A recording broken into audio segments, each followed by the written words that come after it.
Hello, welcome back. This is Jeff Byers and this is Any150, and we are creating our screenshots and our renders for turn-in for this particular module. So we will go ahead and get started. You want to turn off the reference, and we also want to turn off the grid. So go to Show, go to Viewport, and just uncheck Grid. Zoom in. I want to be able to see your basic heads-up display for the faces, face count and all that. So go to Display, go to Heads-up Display, and go to Poly Count. Make sure that's on when you take these screenshots. We're going to have this set from General to, let's see, Expert. And I think we need to have our perspective. Whoa, whoopsie daisy, that's kind of weird. I want it to be perspective. So there's our perspective. Just trying to find it.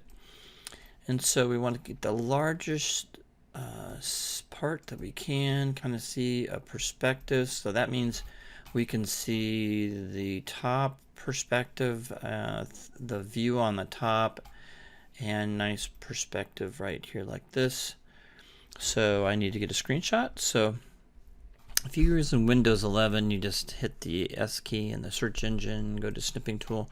And mine's going to look a little different, but you will probably click on the word new and then you snip it.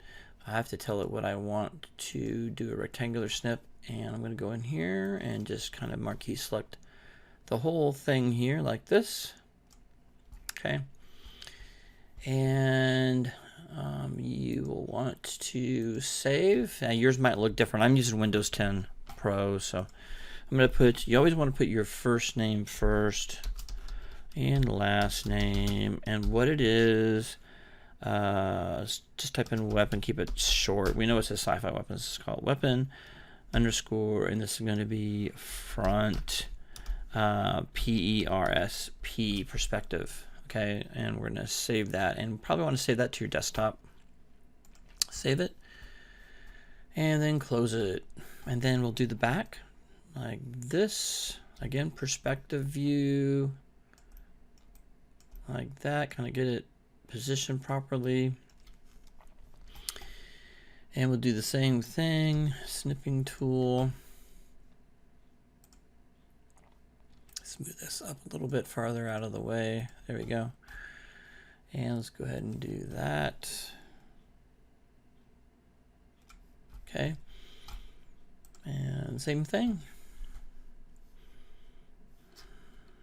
And let's try to find my weapon. So I found my weapon, and then I'm just going to just name this part back like that. So it'd be my first name, last name, weapon, back, perspective. Click on save. There we go.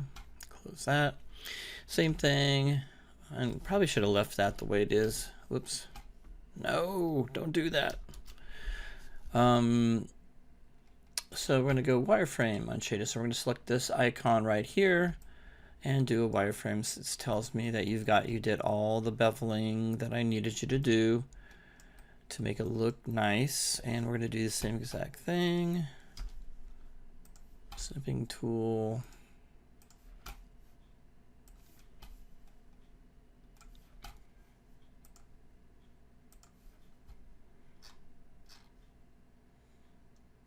And I'll find the weapon, and this time I'm just going to call it front, and we're going to call this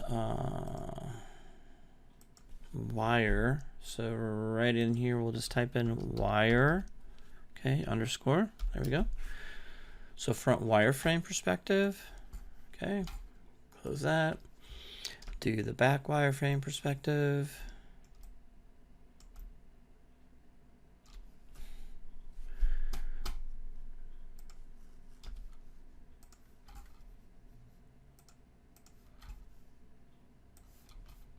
We've done this in class too, so you should remember how to do all this.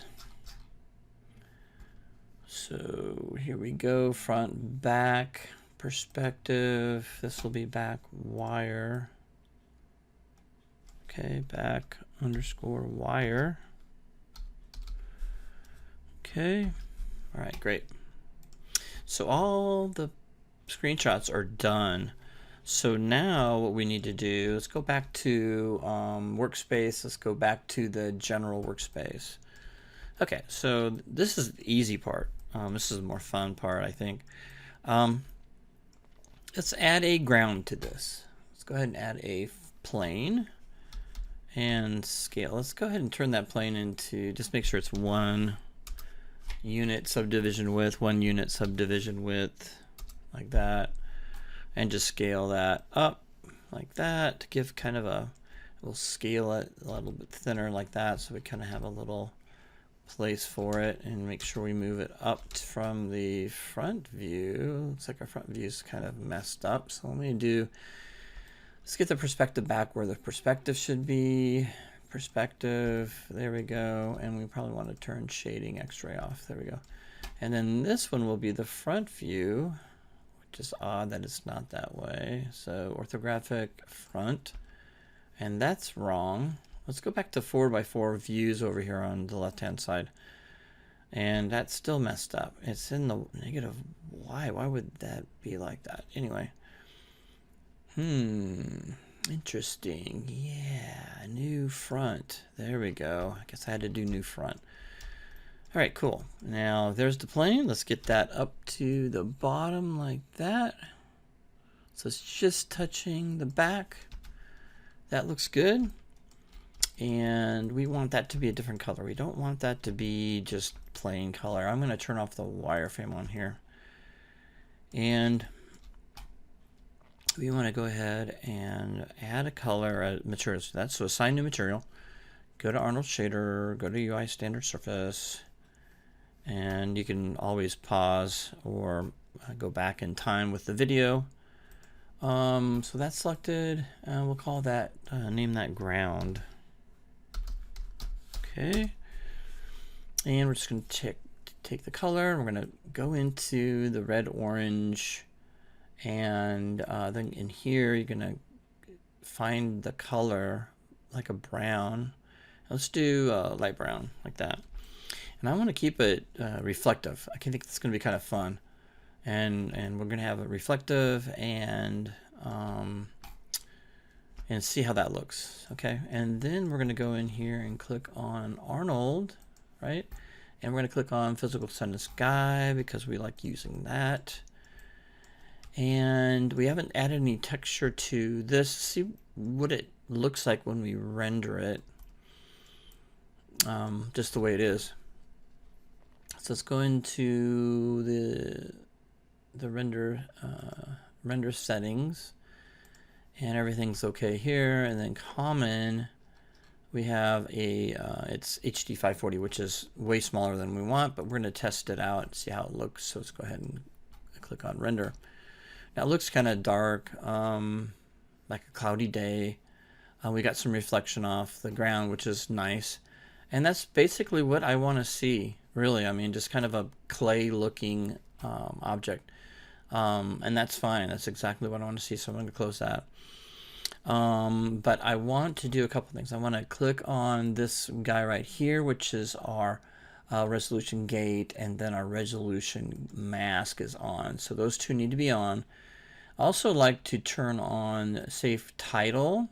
Okay, so that means that I'm going to zoom that in so we can see the gun in its entirety. I want to see a nice render of this. I'm going to get really close, and instead of this one, I'm going to click on this one right here, which is safe action, and that way it gives us headroom on the top and the sides and the bottom. So I'm going to kind of zoom in. I want to see again a perspective of this, so I want to be able to see the top. Okay, that's what I mean by perspective. Otherwise it looks flat, but I want to see a perspective of this when I grade you. Okay, so you can also put in your field chart, okay, if you want to find the center of your object, and then click that off. Of course, none of this will render, you know, none of the lines and stuff. So this just helps you. So I'm going to go click on render. And of course, give me more renders if you want. I just need the perspective ones, but if you want to give me a different render, I'm cool with that. So the thing is, this is what we need to do next. That's one of the renders. It's kind of grainy looking. That's okay, but that's not what we want. It's kind of dark too. So I'm going to click on this sun and sky. I'm going to turn the intensity up to 1.4. Okay, and then I'm going to turn up the exposure to 1.4. Okay, 1.4. I want a sunny day. Samples, this has to do with samples for the shadows. So I'm going to click on 2 with that. Cast shadow, volumetric shadows, volume samples, just keep that to 2, and everything else looks pretty good. So I'm going to click on that and then click on the render. Okay, that's much, much better. It's much brighter. Okay, so I really like that. So I'm going to go ahead and go to render settings, and now in the comments tab we're going to turn this to a full resolution, which is HD 1080. Okay, all right, so I'm going to go ahead and render that out.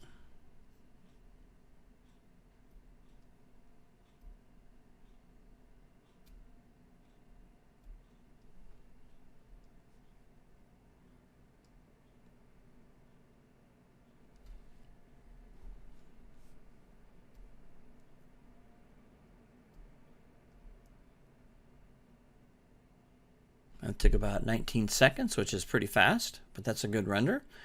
That looks good. And so we want to save this. Go File, and we're going to go Save Image. Okay.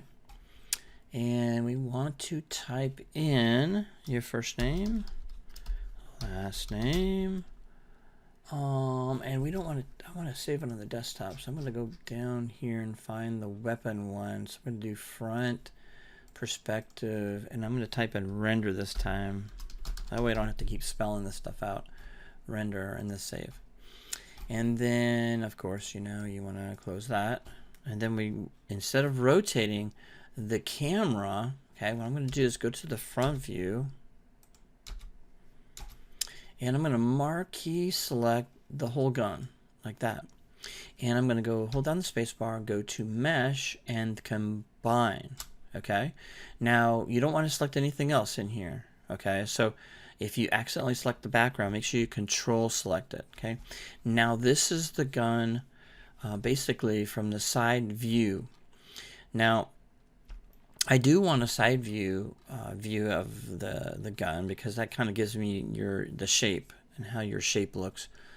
But let's go ahead and now that that is selected, we can go ahead and rotate it around. Okay, so I'm just going to rotate that gun around like this.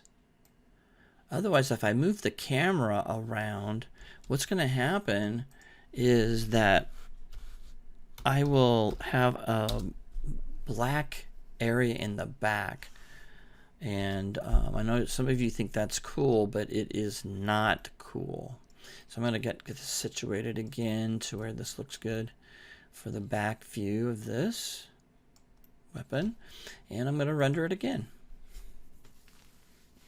See, that way the shadows then are in the back, and I don't have to deal with having to look at something from the back view with shadows. I can see all the what it looks like from the back view here.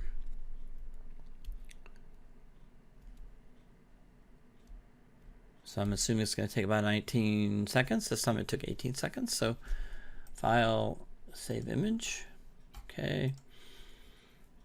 All right, so same thing. Want to go to the desktop, scroll down, find out your weapon, render, and we're just going to type in back render.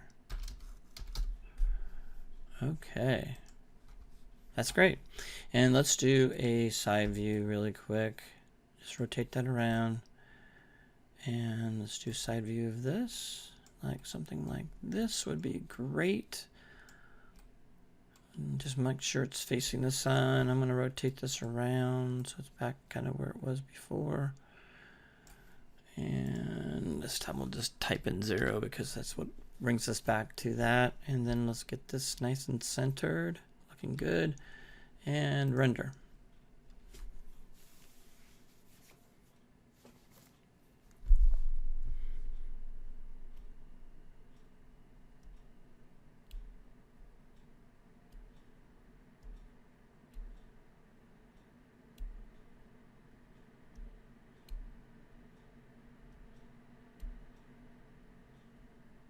Okay, that rendered a little bit longer at 20 seconds, but let's do the same thing. File, save image, and we will save that to the desktop again. Find your other images here, and we'll call this side perspective. So side perspective, there we go. I don't really need an Arnold wireframe render because I've got your wireframe on shaded, so I know exactly what your stuff looks like then from that point of view. And I may go in here and add more edge loops in through here to kind of smooth that out, especially right here and right here, just to kind of smooth that out, make that look a little more organic and a little more organic in here. Again, that's just adding an edge loop right here and maybe 2 edge loops here, 1 edge loop here, and just make that a little smoother. Other than that, I don't think there's anything else to do that I would want to do before we texture. So I'll probably do that before, when we get into the UV mapping in this module. Okay, the UV mapping part, but that's the only thing I can think of that I would change in this model. Other than that, I think it looks pretty good. Anyway, turn the renders in the renders folder, the screenshots in the screenshots folder, and make sure you get this UV mapped, and that is it. And I will see you guys in the next module. Have a great day.